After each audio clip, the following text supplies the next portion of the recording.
Okay, and this is part 2 of the One Death Permadeath challenge for Rayman 2. I am Insert I Am Name with you on Rayman 2 for this long journey. Now, Rayman 2 is kind of a short-ish game. It could take you up to a couple of hours if you know what you're doing, and it could take even less if you're just trying to speedrun through it. And when I say speedrun through it, I mean like getting the bare minimum of Lums that you need and just rushing straight through it. But if you want to get a good run through of it, then it will take you a couple of hours. So that's probably what this run through will be. So we're gonna head to the Fairy Glade and see what's up over there and rescue Lee and stuff like that. Okay, and now we are in the Fairy Glade. This place is nice. Now, this is the very first level of Rayman, and for the very first level of Rayman, you can't collect every single lum in it, as you would expect for many of many platforming games. You would be able to 100% the very first real level with no problems, but with this game, you can't. You just can't. No matter how hard you try to get that last cage, you will not be able to do it. You have to... The only way you can get that cage is by going back to the Fairy Glade through one of the much later levels. Which I will hopefully get to if I don't die.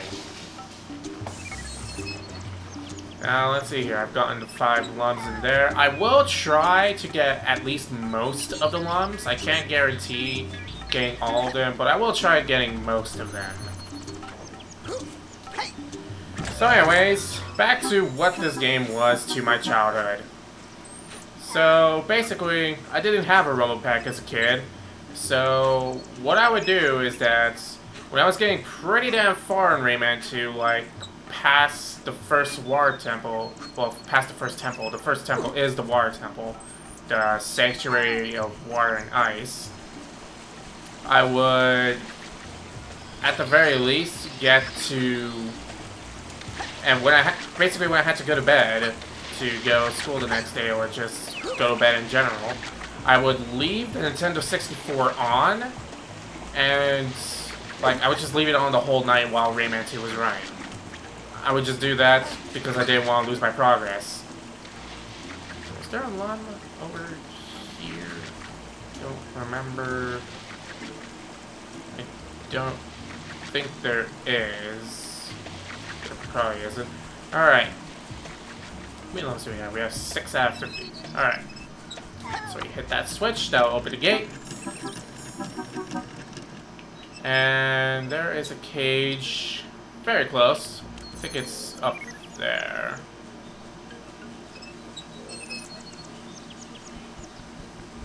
And here it is. And there we go. Alright, so anyways, continuing on forward.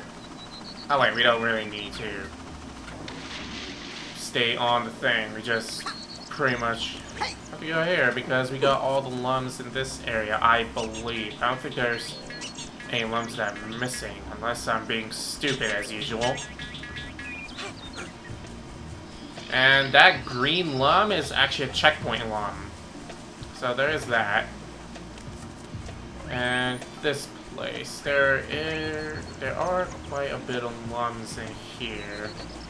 But basically, we want to go for 47 lums, I believe, here. I think there are 47 lums that you can get on this level for the first time through, and the remaining 3 you have to come back for when you actually go back from a different, much later level. So anyways, yeah, I would just leave the Nintendo 64 on all night while Rayman 2 was in the cartridge and stuff. Well, Rayman 2 was in the cartridge slot. And yeah, I would pretty much just do that, and I got game overed a lot, and I almost rage quit that game, but I eventually made it, which was happy good times. It was very good. It's a good thing that it's not an instant death, or the playthrough will be over right then and there. I don't think there's anything in this game that causes instant death, just health loss. It's good. I don't like games that have instant death when you have a health bar, especially Mega Man with those damn spikes. Ah, goddamn spikes. It's like, why have a health bar if you're just going to die instantaneously anyway? Some people would say, oh, it's because it's supposed to be that hard. You're just too weak to play this kind of game. Well, you know, I say, fuck you. It's not a good design decision. I always hated that.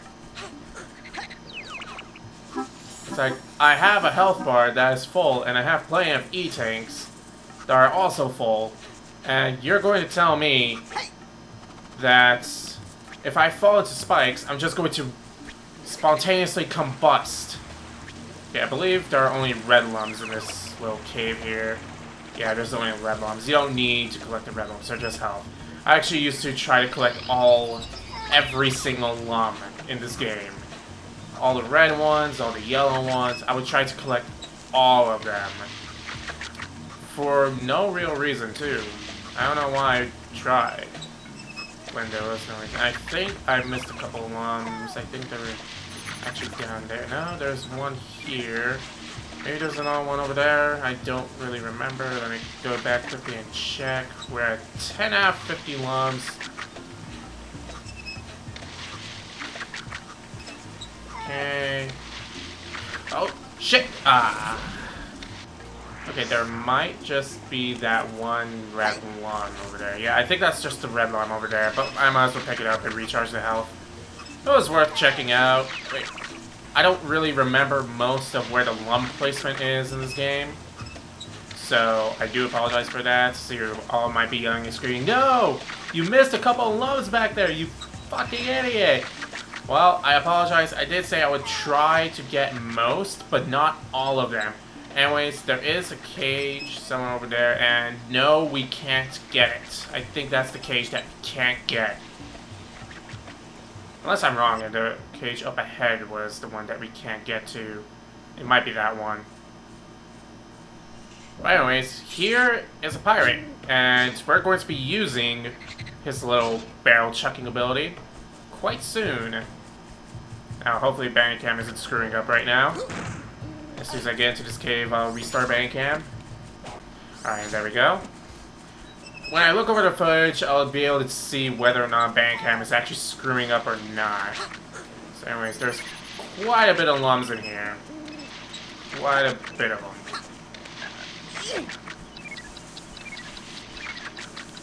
Now, the timed Lums, I don't think they do anything special. I don't think they even give you any extra health either.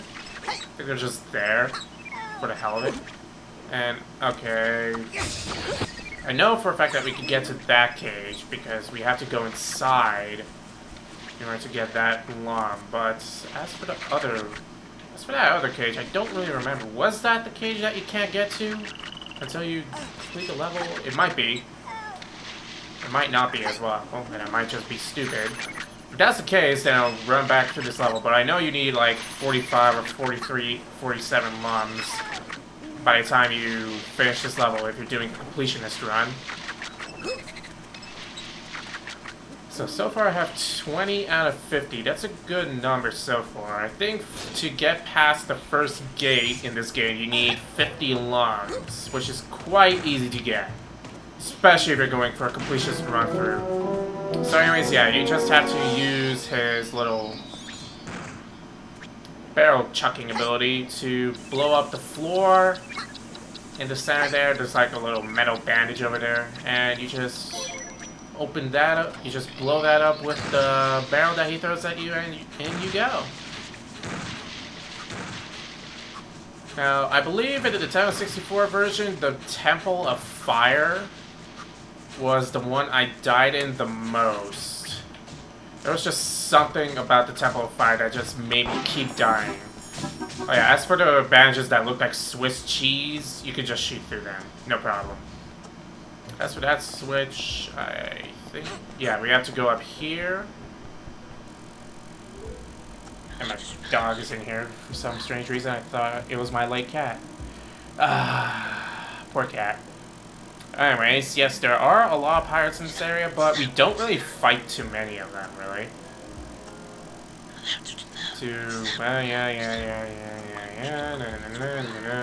Alright, so basically he just explained to us the basics of combat. And here we go, the very first part of the game. Now pirates are actually very easy in this game. Like, some pirates are harder, some are easier. This is one of the easier ones. He's just really tanky to get you used to the combat. I mean, like, some people base difficulty upon the health of the enemies. I base difficulty upon their actual skill. I mean, like, I never really understood why people base difficulty about how much health they had. I mean, like, a boss, somebody could have over 5 million health, but if they're really terrible at hitting you, and if they're just, like, really terrible in general, to the point where you could just, like, easily kill them, or have really low defense, just really high health, and you have a lot of damage that you could deal to them, then I don't really consider that a hard boss. Oops, that was not the right button. I keep forgetting that jump actually throws the barrel up, when the shoot button throws the barrel and the A button tosses the barrel up, which is a very useful thing to do, because when you throw the barrel up, you could shoot, and then you could just catch it again. Now, what this game had that I really appreciated and made this game a lot easier to play, and a lot more accessible, I would say, is that your shots would lock on without you having to lock on. And when I say that, I mean, like, how should I put it? Basically, your shots just go towards the nearest destructible, I would say. I would say destructible, like a barrel or whatever. I mean, like, I'm pretty sure I wouldn't count a robot pirate as a person. Now, let's see, you could actually, I believe you could actually hit the switch from here, yeah, and just make the jump. There are no Lums down there. There are none. You don't need to go down there. Okay, just jump down for the lasers, because the lasers do hurt. And surprise attack!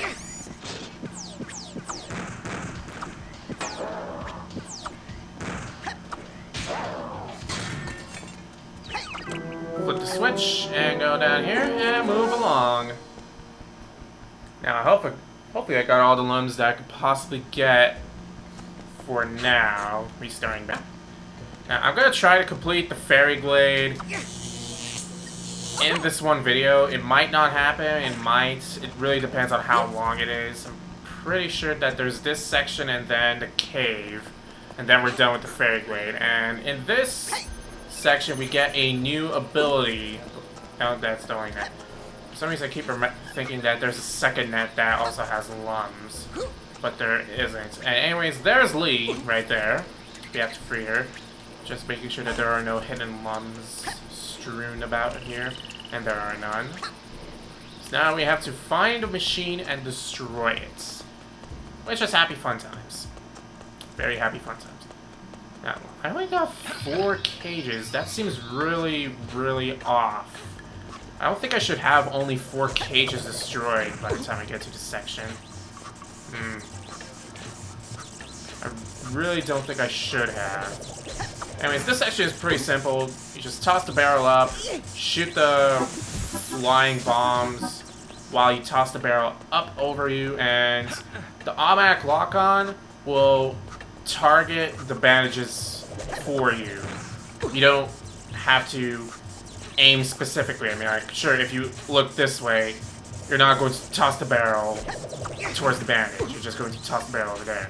You actually just have to be looking in its general direction. Like that. I mean, like, I would love to say that I'm just that skilled, but in reality, I'm not. I'm not that skilled at all. Which is why I'm glad that this game has that little lock-on feature in it. Makes it easier, and makes it a hell of a lot less frustrating. And I believe you just have to be standing on the wood. No, you actually have to get on the other side. I just wasted some time. Alright, moving along forward. Flying bomb. Wait, while I'm moving forward. I never really understood how this machine really worked. I never did. I don't understand how a machine like this could work. Alright. What is that? How does it even work? What makes that shield work from that machine? Never understood it. Maybe there's just electricity in the water and it's siphoning it. But, you know, I'm not gonna question this game. And, like, you're playing as a guy with hands, with no neck, no legs, and no arms. Just hands, feet, torso, and a head.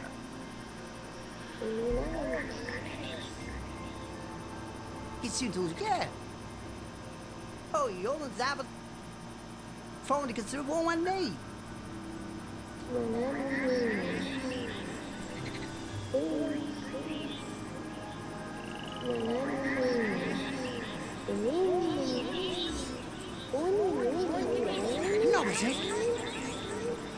Yep.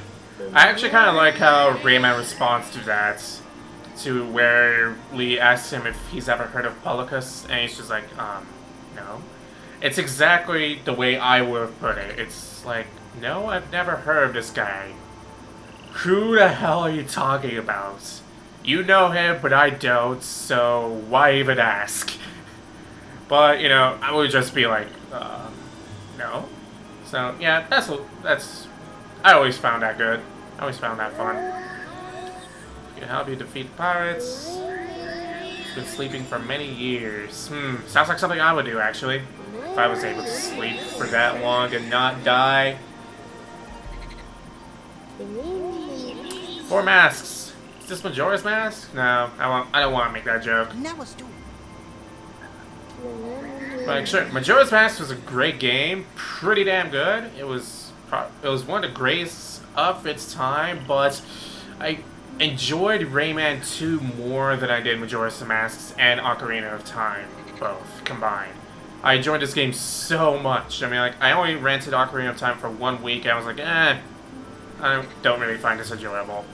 But Rayman 2, oh my god, I would rent it week after week, and when I did finally beat it, I just played it again. I just liked it that much.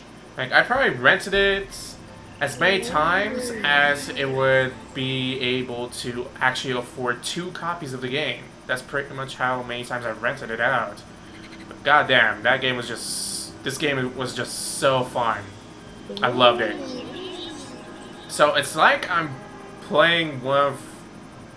I guess, yeah, it pretty much is just me playing a game from my childhood and just reliving it. And this scene I actually always found cool because it's just like, hey, I'm giving you some energy that I randomly formed out of my hands. Yay! Rayman!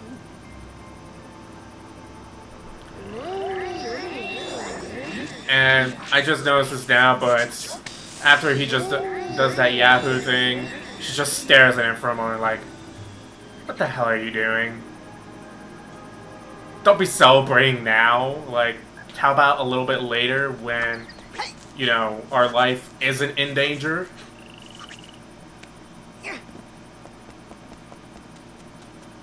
Alright, so purple Lums. These are like grappling hooks. You just shoot them, and you get a little grapple action going on. Now, I definitely missed some Lums, because up ahead should be the cave right here. Yeah, first it's the pipes, and then it's the cave. I think I missed, like, 2 cages. Because 1 cage you can't get to, but I'm pretty sure there's 1 cage down here. And if I miss this Lum, I'll just kill myself.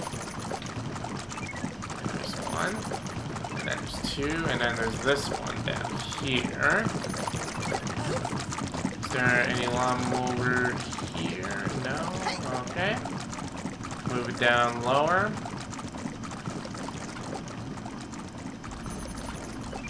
Got that one. And here's another cage. Okay, yeah, then I didn't miss any cages because the last cage is the one that contains the TNT that opens the portal. So I didn't miss any of the cages. And I'm guessing that the remaining Lums are actually in the tornadoes. So yeah, I didn't miss any of them. The last remaining Lums are in that cage that you can't get to without going through a specific level that's much later on. So yeah, I'm doing good. I'm good right now. And I was freaking out over nothing. Well, actually, I was freaking out over something. Okay, and now Murphy's going to explain to us what this air current does.